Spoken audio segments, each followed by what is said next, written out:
Que la paix soit sur vous. Je suis très heureux de vous retrouver et c'est une vidéo passionnante, je l'espère, que nous allons faire. Nous allons ensemble échanger. Pour beaucoup, l'unité, c'est de l'uniformisation. Pour d'autres, la diversité, c'est de la division. Et donc, au sein d'une communauté qui prône l'unité de ses fidèles, au nom de sa religion, eh bien, parler d'islam noir ou que des Africains se prennent en main est jugé comme étant un appel à la division, comme étant un appel à une ethnicisation de l'islam. Au fond, si nous sommes tous musulmans, nous devons être tous pareils.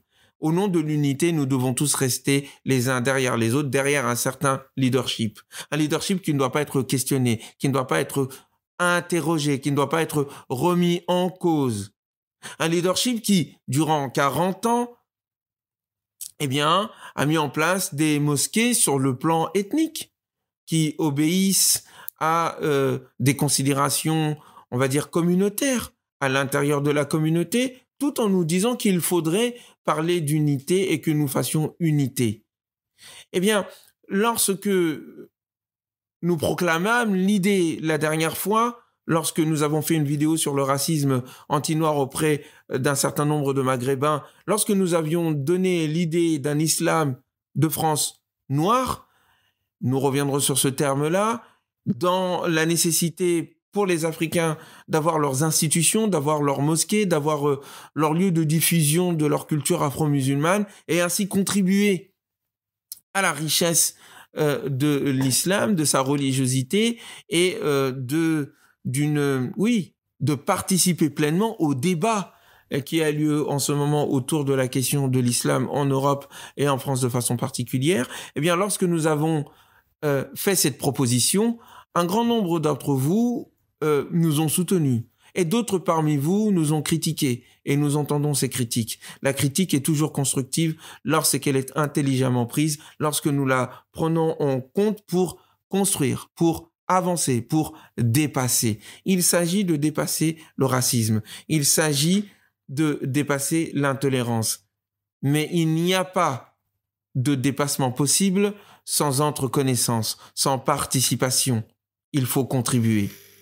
Et moi, je souhaite que nous contribuions tous, chacun avec nos spécificités, chacun avec nos différences, chacun avec nos richesses. Et la question que je pose aux miens afro-musulmans, quelle est votre contribution? Allez-vous continuer, allons-nous continuer à suivre de façon béate d'autres personnes en leur demandant des salles, en n'étant pas capables d'agir au nom de l'unité, soi-disant, nous cacher, ne pas agir et dire tout simplement que d'autres gèrent les choses à notre place, tout en se plaignant d'eux, tout en les critiquant, tout en disant qu'ils ne nous aiment pas. Pour quelle raison?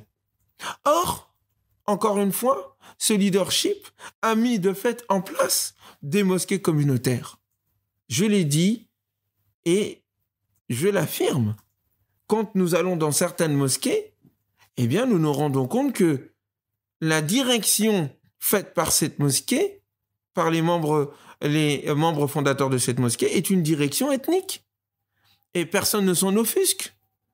Au nom de l'unité, nous ne sommes pas offusqués d'avoir des mosquées dédiées à une nation particulière, un pays particulier. Le Maroc là-bas, l'Algérie ici, la Tunisie là-bas, la Turquie ici. Nous avons des mosquées turques. Et cela ne dérange personne. Nous avons des mosquées marocaines. Et cela ne dérange personne. Nous avons des mosquées algériennes, car dirigées par des Algériens. Et cela ne dérange personne. Bien sûr, quand nous parlons d'algérianité, de maroquinité, du caractère turc ou tunisien de telle ou de telle mosquée, nous ne parlons pas des fidèles qui s'y rendent, puisque tout le monde y prie, quelle que soit son origine ethnique, voire même son idéologie. Il ne s'agit pas de cela, il s'agit des dirigeants. Lorsque des personnes dirigent une mosquée et que leur origine vient qualifier cette mosquée et que cela ne dérange personne, eh bien, je ne vois pas en quoi le fait que quand les Africains eux disent, en l'occurrence à travers ma bouche, il faudrait que nous puissions nous-mêmes aussi nous prendre en main, eh bien, je ne vois pas en quoi est-ce que cela est un appel à division. Si les autres ont leur propre mosquée, pourquoi nous ne pourrions pas avoir nos propres mosquées universelles, c'est-à-dire qui acceptent tout le monde, mais dirigées par nous, dirigées au nom de nos valeurs, dirigées au nom de nos spécificités culturelles et pour contribuer à l'islam, entre guillemets, de France. Oui, les Africains doivent contribuer. Les Africains doivent cesser à un moment donné de se plaindre de la gestion des autres de leur islam ou de l'islam. Les Africains doivent se prendre en main aussi. Les Africains doivent mettre en place leurs institutions, leurs musées, leurs contributions culturelles, religieuses et spirituelles. Si d'autres le font au sein de l'islam, pourquoi ne le ferions-nous pas en tant qu'Africains aussi au sein de l'islam? C'est dans ce sens que mon propos va. Et le fait que d'aucuns disent que c'est là une ethnicisation de l'islam, c'est une erreur. L'universalité de l'islam ne repose pas sur l'effacement des spécificités, puisque le Coran reconnaît l'existence de la diversité culturelle, l'existence de la diversité religieuse, l'existence de la diversité des langues. C'est une beauté du point de vue du Coran qui nous rappelle la présence du divin. Non, la gestion de la diversité est une épreuve. Et cette épreuve, le Coran nous donne les modalités de pouvoir la vivre sainement dans le sens de la paix. Lita'arafu, afin que vous vous entreconnaissiez. Il n'y a pas d'entreconnaissance possible dans l'absence d'expression de cette diversité. Il faut qu'il y ait l'expression de la diversité pour que nous nous reconnaissions dans nos différences et que nous prenions langue pour construire notre unité. Il n'y a d'unité que dans et par la diversité. Et la diversité ne peut aller à l'encontre de l'unité. Sinon, c'est la division ou sinon, c'est l'uniforme. Et dans les deux cas, cela n'est pas islamique. Est-ce que vous comprenez? Nous avons du mal, nous, musulmans, quelquefois, dans notre souci d'unité, de comprendre les subtilités de l'existence et la manière dont cette unité doit exister. Une unité qui vise l'effacement de la diversité, eh bien, c'est un leadership faible, c'est une volonté d'uniformiser, et ça va donc à l'encontre de ce que Dieu veut. Ouais, c'est une uniformisation qui se prend pour Dieu. C'est un élément, une vision du monde qui se pense divine et qui, à un moment donné, voudrait s'imposer à tous. Non. La reconnaissance de l'unicité de Dieu va de pair avec la reconnaissance de la relativité de chacun et donc de la nécessité de de faire preuve d'émulation mutuelle, de faire preuve d'entreconnaissance afin de construire ensemble notre unité. Mais une unité qui s'enrichit de la diversité de chacun. Voilà ce que je vise. Voilà ce que nous devons créer en termes d'islam de France. Je mets les guillemets car vous, sans doute, connaissez la distance que j'ai avec ce terme-là. Je pense que c'est un pléonasme. Je pense que l'islam intrinsèquement est universel et en même temps diverse dans son application, car l'islam, dans ses principes universels, prend en considération les spécificités culturelles, les spécificités d'époque, les spécificités géographiques. Cela a toujours été le cas et cela sera toujours le cas. Donc, à nous, à un moment donné, de penser les modalités d'un islam en France qui tienne compte de la diversité de la communauté. Il n'y a pas une communauté musulmane, il y a une communauté musulmane dans laquelle s'inscrivent des communautés musulmanes. C'est une unidiversité. Et donc, je reviens sur cette notion d'islam noir ou d'islam africain. Il y a 3 enjeux qu'il faut prendre en considération. Le premier enjeu, il est d'ordre symbolique. Il est tout à fait normal que les Africains, ayant des savants, ayant des étudiants, ayant des générations d'imams qui sont éduqués et qui viennent en ce moment, eh bien, il est tout à fait normal que les Africains puissent avoir des lieux qui permettent à ce que leurs enfants, leurs savants puissent s'exprimer. Cet espace n'existe pas au sein de l'islam tel que nous le vivons en France et en Europe, puisqu'elle est majoritairement prise par nos frères et amis maghrébins. Ils sont majoritaires, c'est tout à fait normal. Je le conçois très bien. Mais je ne vois pas pourquoi est-ce que les Africains aussi ne peuvent pas avoir des savants qui puissent contribuer à l'islam de façon générale et puissent pouvoir s'exprimer dans la langue française ou dans une autre langue, notamment arabe et autres, mais qui puissent aussi contribuer. Des savants africains, il y en a. C'est le premier enjeu. Le deuxième enjeu, il est d'ordre symbolique et il est la conséquence de ce premier point. Eh bien, il s'agit à un moment donné de faire en sorte que symboliquement, nous puissions nous reconnaître, que nous ayons des leaders qui soient musulmans, qui soient à l'image de la diversité de la communauté musulmane. Troisième enjeu, eh bien, c'est celui de la transmission. Beaucoup d'associations africaines luttent contre l'ignorance, le déracinement de leurs enfants. Beaucoup d'associations et de familles africaines sont inquiètes du devenir de leurs enfants, car nous nous rendons bien compte qu'il n'y a d'intégration possible et réelle et réussie en France que dans le souvenir et le rappel de ses origines. La politique française qui consiste à dire qu'il n'y a d'intégration que dans l'effacement de l'origine est une erreur et nous en voyons les conséquences aujourd'hui à travers un délabrement social qui envoie bon nombre de nos fils et bon nombre de nos filles, mais surtout de nos fils, en prison. Comment lutter efficacement contre cela si nous ne prenons pas en main et en charge la transmission de nos valeurs, la transmission de nos racines, la transmission de notre culture africaine et musulmane et de notre spiritualité.